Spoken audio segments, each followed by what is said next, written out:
Ooh boy, we got it good, and my little snowblower is no match for the thing.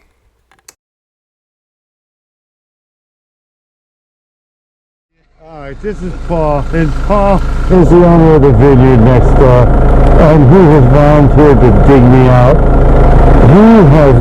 There's going to be a shrine in my home built for you know that? Alright, thank you. Well, Paul started in with his front end loader, and boy, did he make a huge difference.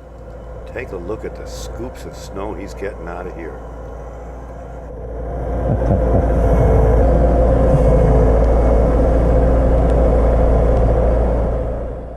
Now, just to show you how bad it is, look at these wheels spinning. They can't get traction on any of this junk. Amazing. So that's the story about the blizzard at 26 and my wonderful neighbor for helping me. Oh, and about that shrine, here it is, Paul, as promised. Thank you, buddy.